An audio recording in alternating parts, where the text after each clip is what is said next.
UFC 304 absolutely sucked. You absolutely suck! Out of 14 fights, only 5 of them ended in finishes.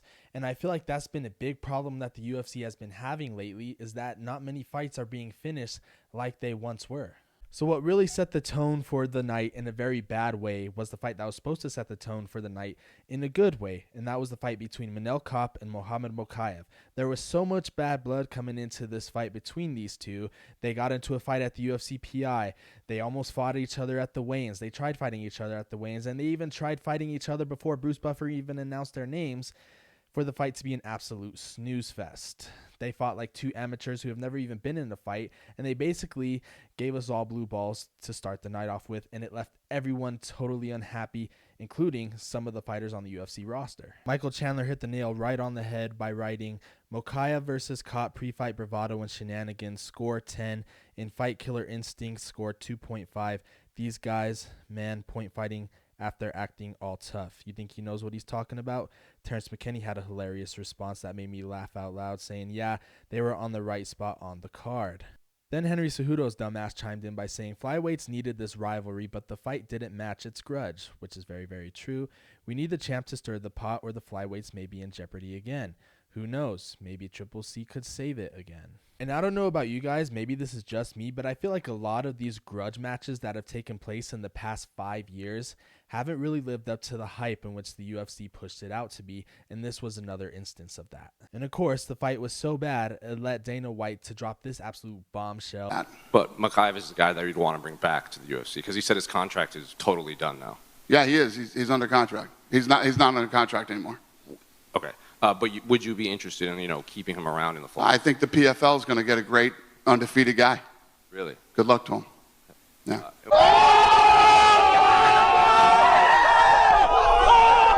And Muhammad tried to say something about how the UFC didn't want him to fight a certain way in order for him to get a new contract. It's before this fight. They said they're going to see how I perform. They don't want to see me keep shooting and taking somebody down, but I've done what I could do with like tonight, yeah. They said they didn't like you shooting in there? Is that what they said? Yeah, they don't like this because they tried to get rid of flyweights before and they don't want this kind of fight. But listen, I'm young. I'm still not in my prime. Mm-hmm. Like, if they want me to stand and bank with toe-to-toe with these, like, 30 years old grown men, I have to do what's best for me too. But Dana shut that shit down completely. Mokaev said that his contract is up, and he made this interesting remark that said someone at the UFC told him to stop shooting for these takedowns so much, and maybe he'll get this contract that he wants. Is that true, and do you think you'll bring him back? Yeah, that's what we tell guys. We tell guys how to fight and tell them we've been doing this for a long fucking time. I'm sure one of the matchmakers probably said something to him or whatever, but yeah, the matchmakers aren't big fans of his for many different reasons, and not just there's a lot of people who shoot takedowns in this business. A lot of guys that fight with that type of style, but it's a lot more than just that. So that's where it all started. Every single fight on the ESPN prelims went to a boring decision. Molly McCann just proved she's not as good as everyone makes her out to be. Even the first 2 fights on the main card went to a boring decision. What made this card somewhat bearable was Paddy Pimblett's win over King Green, and even that fight, we didn't learn anything about Paddy Pimblett, just that he did what he was supposed to do. He proved he can beat a guy in the top 15 or outside of the top 15 with relative ease. What's going to happen when he gets in the top 10 or top 5 for that matter? I don't know. But we didn't learn anything about Paddy Pimblett other than the fact that we need to stop comparing him to Conor McGregor, because when Conor McGregor was 29 years of age, he was at the top of the sport, whereas Paddy Pimblett hasn't even had a big fight in the promotion yet. So we need to stop with those comparisons and look at Paddy as a finished product. And then the other fight that made this card bearable was Tom Aspinall's win over Curtis Blades. And all that win proved was that Tom Aspinall is the real undisputed heavyweight champion. John Jones' inactivity is really ruining his legacy, and him proving that he's scared of Tom is ruining his legacy. And it just made sure that Tom was next in line for the winner of John Jones and Stipe Miocic. And I don't like the fact that Curtis Blades was complaining about the stoppage, that it was a premature stoppage. Because, dude, how are you going to shell up on the ground and not intelligently defend yourself? If you were moving, trying to get back up, yeah, maybe the ref would have let it go on a bit longer. But you can't turtle up like that, because those who know, that is not intelligently defending yourself. Then we move on to the main event. Leon Rocky Edwards, a.k.a. the British Meek Mill, versus Belal, remember the name Muhammad, a.k.a. the Burrito from Sausage Party.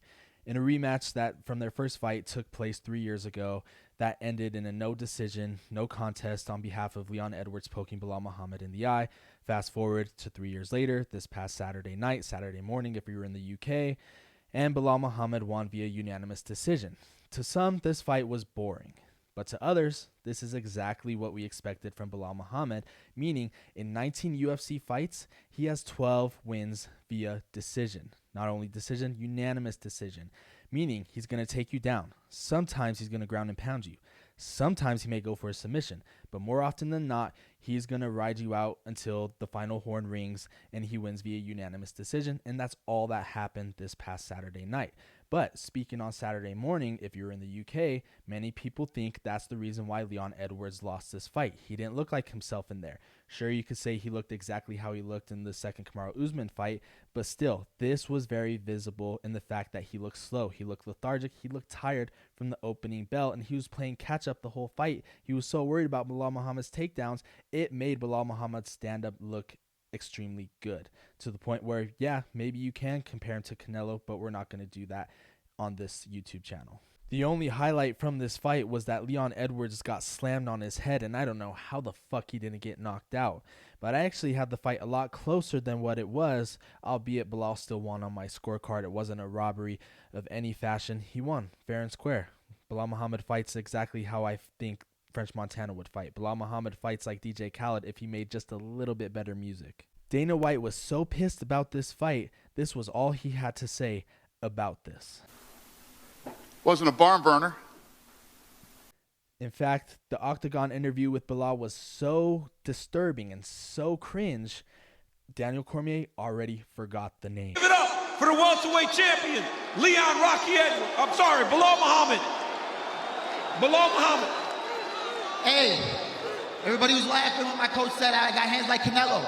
You saw that jab out there? You fought good, man. You fought No, you fought even with him in the striking. Oh, you fought like Canelo. Good job. Ladies and gentlemen, give it up to the champ, Belal Muhammad. I've never seen Dana White this pissed at the fact that this fight card sucks so bad that he even regrets the fighters talking him into upping the stakes at $100,000 performance bonuses for this fight card.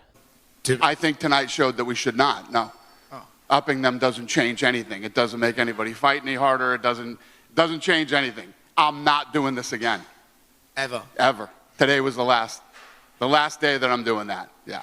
Not saying that in the future the bonuses couldn't get up, but I'm not going to be at a press conference and say 200, 300, fucking never again. Never again. So you can thank everybody on this card for that. Damn, dude. Yeah. There was no sense of urgency. Holy shit, I want the 100,000. 3 a.m. 7 straight. Who gives a fuck? It's fucking 7 o'clock in Vegas. So, whatever. Yeah. Never again. Okay, I love 7 straight fucking decisions. Yeah. The 100,000 was a real big fucking woohoo. Let's get it, boys. Fuck that shit. Never again. Okay. All in all, not a good night, and let's just hope that UFC 305 is way better than this card was.